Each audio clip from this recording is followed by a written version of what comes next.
बिस्मिल्लाहिर्रहमानिर्रहीम। अस्सलामुअलैकुम स्टूडेंट, आज हम एक्सरसाइज 3.2 डिस्कस करेंगे जो हमारे पास है डायरेक्ट प्रोपोर्शन या डायरेक्ट वेरिएशन से रिलेटेड। तो सबसे पहले मैं आपको यहाँ पर ये बता दूँ कि डायरेक्ट प्रोपोर्शन होता क्या है। ठीक है,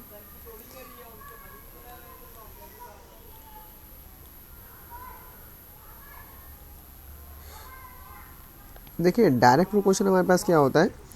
डायरेक्ट प्रोपोर्शन के लिए हमारे पास टू क्वांटिटीज़ का होना ज़रूरी है, मतलब टू क्वांटिटीज़ हो।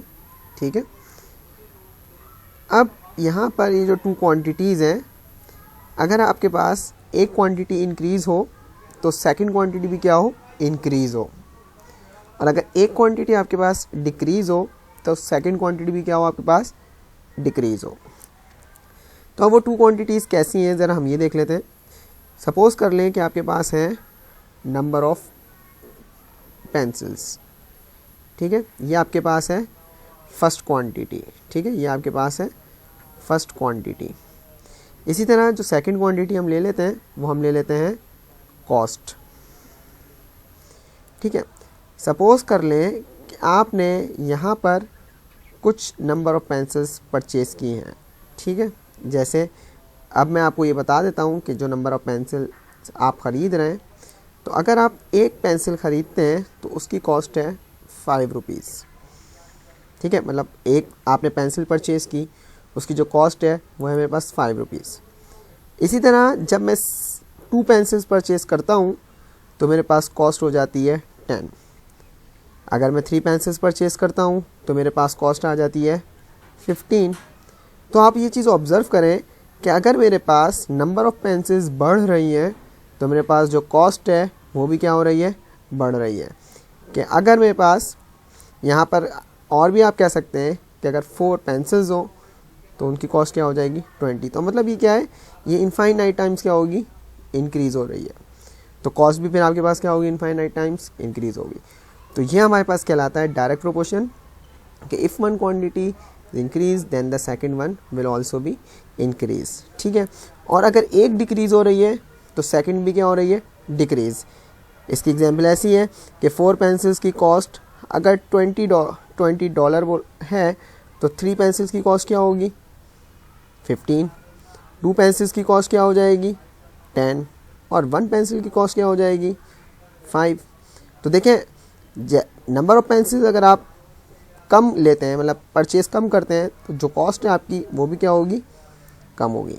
तो अगर आपके पास एक क्वांटिटी डिक्रीज़ हो रही है तो सेकंड क्वांटिटी भी आपके पास यहाँ क्या हो रही है, डिक्रीज़ हो रही है। तो इससे रिलेटेड आपके पास कुछ क्वेश्चंस हैं वो हम डिस्कस करेंगे।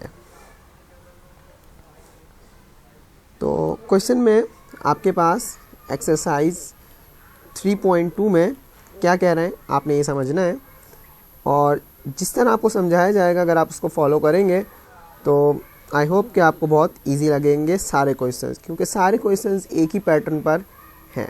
ठीक है, तो डायरेक्ट प्रोपोर्शन से रिलेटेड हम यहाँ पर क्वेश्चंस को सॉल्व करेंगे। तो हमारे पास फर्स्ट क्वेश्चन है, उसमें क्या कह रहे हैं ज़रा ये देख लें। उसमें कह रहे हैं क्वेश्चन नंबर 1 में कि इफ़ y वेरीज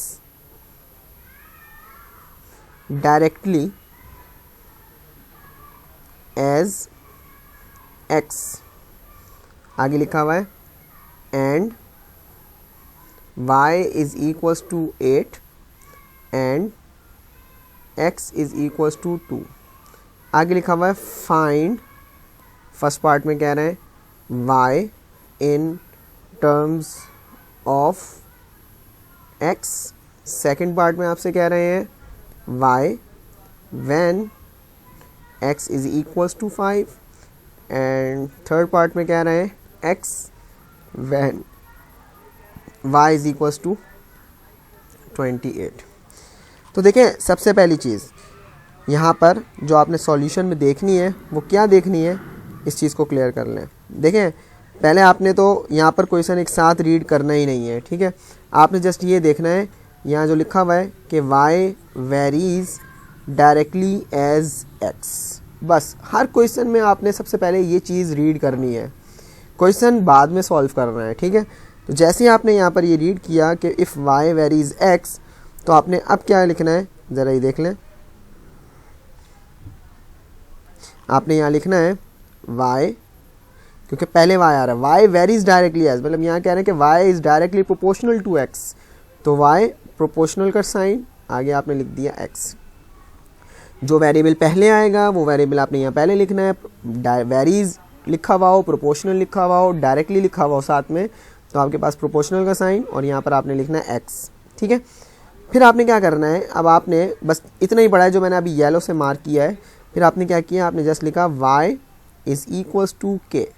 अब ये इज़ इक्वल्स टू k कैसे आया, यहाँ पर ये जो प्रोपोर्शनल का साइन है, जब आप इसको रिमूव करेंगे तो उसकी जगह हर एक क्वेश्चन में इज़ इक्वल्स टू k लगाएंगे।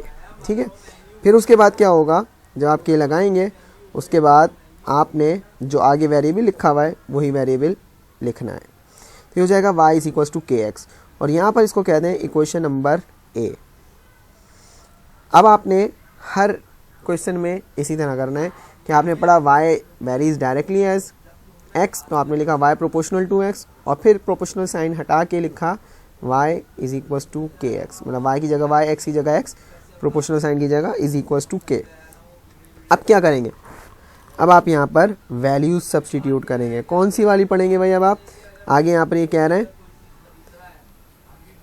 And y is equals to 8 when x is equals to 2, तो आपने यहाँ लिखा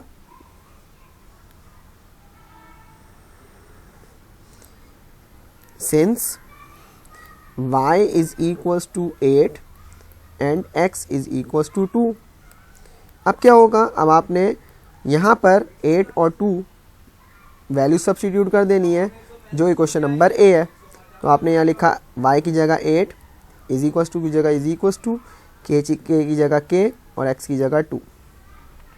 ठीक है जी, अब आपने यहाँ पर 2 मल्टीप्लाई हो रहा है, इधर आके डिवाइड हो जाएगा, तो ये हो जाएगा 8 divided by 2 is equals to k। Finally आपके पास जो k की वैल्यू है वो आ जाएगी 4।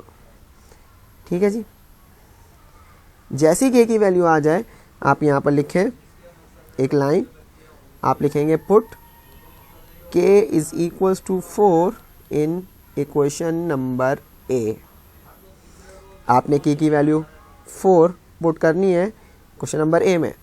तो यहाँ पर जो फर्स्ट पार्ट है जिसमें लिखा हुआ था y in terms of x, मतलब एक ऐसी क्वेश्चन बनाए जिसमें सिर्फ और सिर्फ y और x ही हो बस।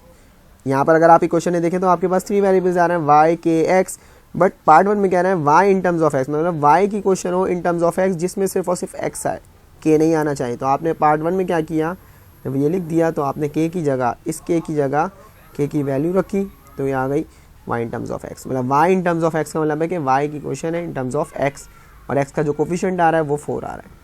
इस इक्वेशन का नाम आप रख दें इक्वेशन नंबर 1। ठीक है, ताकि आपके पास जो रिमेनिंग पार्ट्स हैं वो सॉल्व होते जाएं।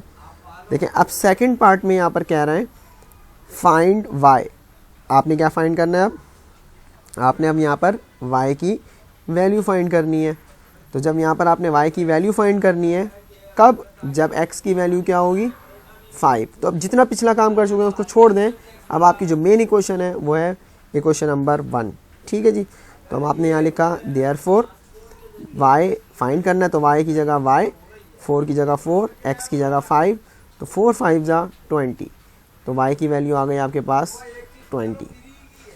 अब थर्ड पार्ट यहाँ पर है, थर्ड पार्ट में कह रहे हैं find the value of x। आपने x की वैल्यू फाइंड करनी है, कब, जब y की वैल्यू 28 हो। तो अब यहाँ पर क्या करना होगा, अब आपने यहाँ पर इक्वेशन 1 में आपने वैल्यू सब्स्टिट्यूट करनी है। कौन सी इक्वेशन में, इक्वेशन 1 में, जो मैंने ऊपर टिक भी किए हैं डबल रेड जो भी आपके पास हुए हैं। तो आपने यहाँ लिख दिया y is equals to 4x, ये इक्वेशन 1 लिखी हुई है। y की जगह आपने लिखा 28, 4 की जगह आपने लिखा 4, x की जगह x। इस 4 को इधर आके डिवाइड करवा दें, क्योंकि उधर जाके मल्टीप्लाई हो रहा है, वो उधर मल्टीप्लाई हो रहा है। तो यहाँ पर आपके पास फाइनली जो x की वैल्यू आएगी 4 1 जा 4, 4 7 जा 28। तो ये आपके पास सारे आंसर्स ईजिली आ गए।